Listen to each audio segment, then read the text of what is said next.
Well, hey everybody, we are back in the Platt kitchen doing a little bit of coronavirus cooking to give you all some entertainment. And super excited today. It's one of my favorite dishes, one that I created from a long history of things. So, shrimp and grits. I don't have anybody from the South in my family, so I don't really have any excuse for this dish.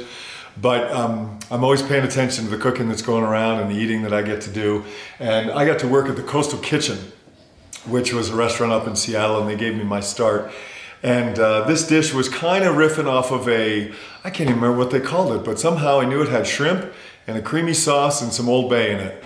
And that was kind of where I started with it. And then I kind of developed it over time. We'd have it at Thanksgiving. The day after Thanksgiving, our in-laws would come down and we'd have a great meal. And it has become a great favorite at the Mercantile, which makes me really happy. Now, my favorite thing about this story is my little boy Jack. When he was about a year old, come on over here, Marsh. I used to be cooking at the restaurant, and this is that rondo I was talking about in the last one. It's a great big pan, and Jack would be on my back here in a little backpack, and he had discovered, maybe he was a year and a half by now, but he discovered how he could actually stand, put his feet down and stand so he could look over my shoulder. And I would make things in this pan that really got his attention. So as you're going to see today, you got all these colors, and he'd be standing up there, and I'd suddenly look over, and there's this head just looking down. What's going on, Papa? And it really made my life in those days. And I can remember days he might spend 5 hours on my back, and he would be watching, and then it'd go silent, and he'd be asleep, and then he'd wake up from his nap and get back to take a look at what we've got today. So obviously we're gonna have some shrimp. It's wild Gulf shrimp, and that is very important to me that it be wild. Much more flavor, much more texture, which I love. We're gonna have some bacon, of course. This is Tasso ham, which is a New Orleans style barbecue ham. You can see on there, it's got a lot of spice on the outside, so it's kind of spicy and wonderful. We've got some basic peppers, red onions, and jalapenos. Gonna have a little bit of Old Bay seasoning, of course. This is a little blackened seasoning that we're gonna add to it. Oh yeah, we got beer, good. And just to finish the tour, so part of how, to me the problem with shrimp and grits is that the shrimp is only gonna be in the pan for a short time because otherwise it turns into rubber or gets really hard. And so after we've peeled the shrimp, we throw the shells in with some heavy cream and steep that cream. So that shrimp flavor is gonna be sitting right there in the background, not dependent on that shrimp that I put in the pan to carry it through. So that's gonna be great. I'm cooking up some collards here. They've got a little while left to cook, but bacon, onions, little Tabasco in there. And this is a pretty rich dish, so it's gonna be super nice to have that kind of tangy collards going on. We got our grits all ready to roll here. I'm a big fan of yellow grits. I'm not such a big fan of white grits. So we got that. I'm gonna talk a little bit more about that. And here's our bacon, ready to roll. So let's get cooking, and I'm gonna show you how we do this here. So I cooked up all this bacon first, and I tried to cook it so that it was a little bit crispy, but not burned.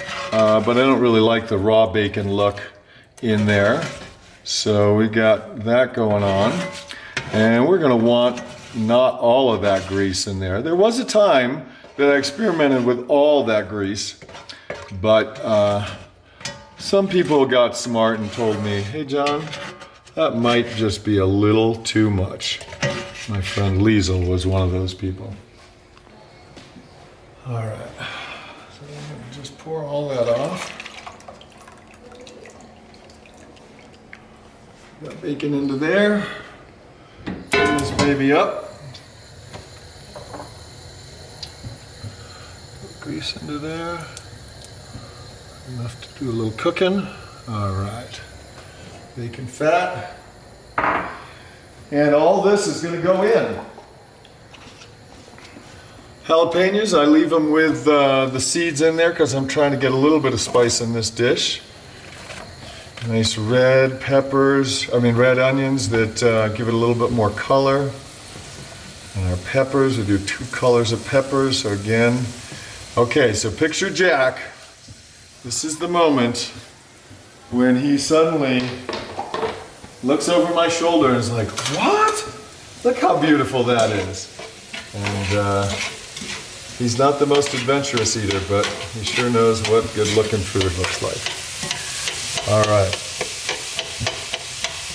So we're gonna let that cook, and this is gonna happen pretty quick once we get that done. I'm gonna talk about a few things here. First of all, grits.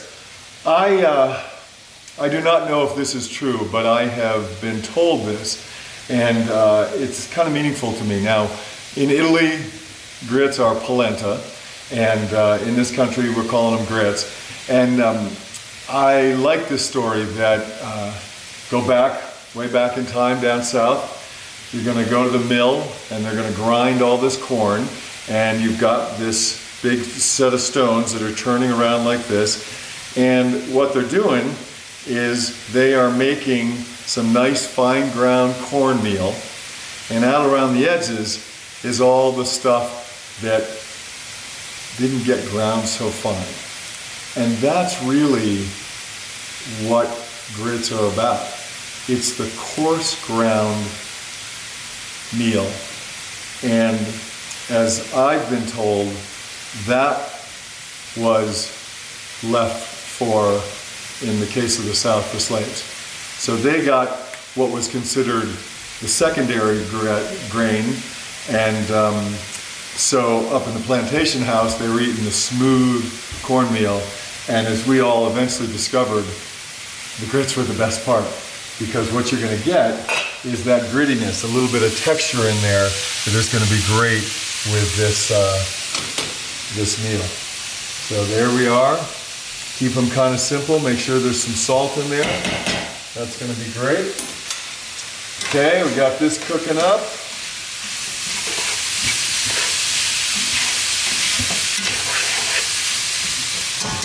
Okay, quick word about our collard greens. When we opened our restaurant in Seattle, St. Cloud's, we had a chef who did not last long, had a little bit of a temper, but he turned us on to what he called collard greens a la Louisiane. And pretty straightforward: collards, bacon, onions, a little bit of veg stock, some cider vinegar, a little salt and pepper, and some Tabasco. And you cook them for long enough, it's going to be the whole deal. And these are going to be just perfect in this meal.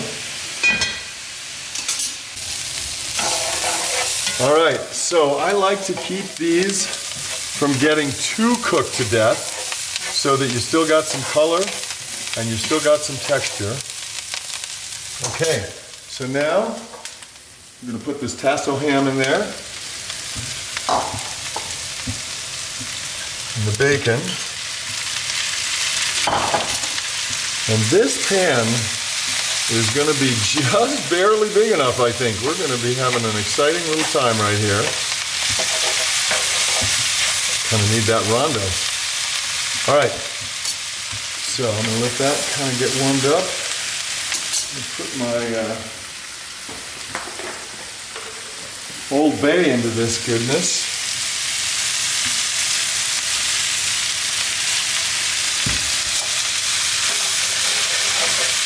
Oh, I love that stuff. A little bit of spice. Got good celery salt in it. Oh. All right.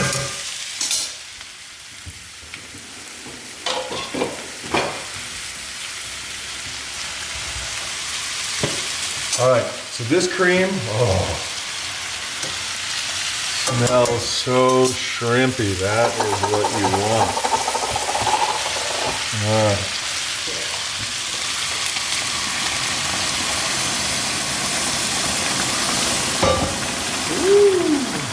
Tone that down.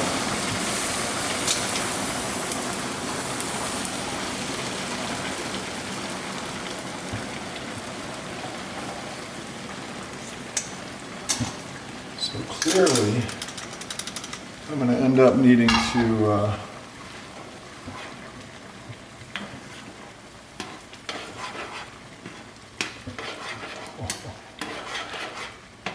no salt needed between the bacon, the tasso ham, and the Old Bay. There's plenty in there. So, I have a little bit of a difficult time sometimes because the cooks at the restaurant, they always want to cook the protein first. So we're going to put that shrimp in and cook it.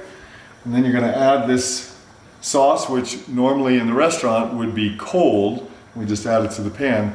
And by the time that all gets warm and delicious, that shrimp is probably overcooked. So I like to go the opposite route, which is I'm going to put that liquid in here, get it warm. In this case, it's already warm. Add the shrimp to it, and I'll see that shrimp start to turn pink and go, boom, you're done. All right, so.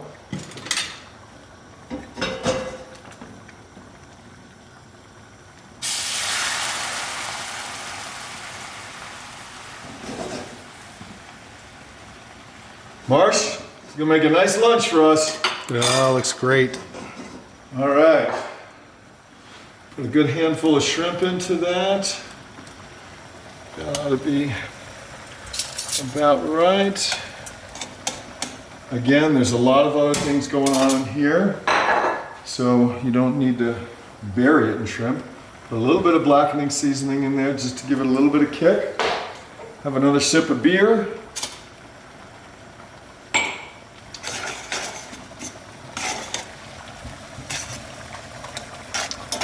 And while those guys turn pink, we're gonna get this plate ready. All right, we're gonna set our grits in the bottom. Oh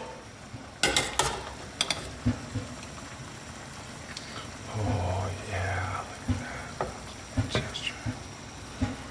Okay.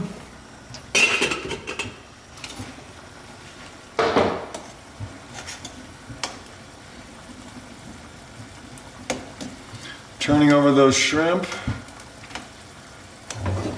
That looks pretty good, doesn't it? Looks great. That looks pretty good. As I said, normally this sauce is cold to begin with, so as we warm that up, then the shrimp go in there and they all warm up together. It's gonna be a little spicy. Oh yeah. Give that just another 30 seconds. Okay.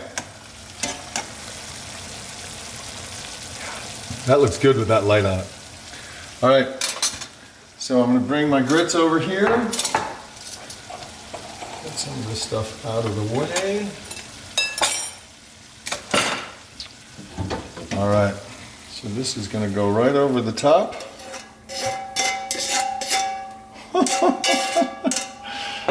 What do you say to that? And so if we put a little bit of collards along one side of this, it's going to give us just a little relief from the richness of it. A little bit of green onions, and that's the money. So that's shrimp and grits from a northern boy, and we're going to be doing it at the restaurant this weekend, actually starting tomorrow, Wednesday, all week, and coming down to try it, and hope that you're all having a good time at home right now and staying safe and keeping this curve as flat as we can keep it. Cheers.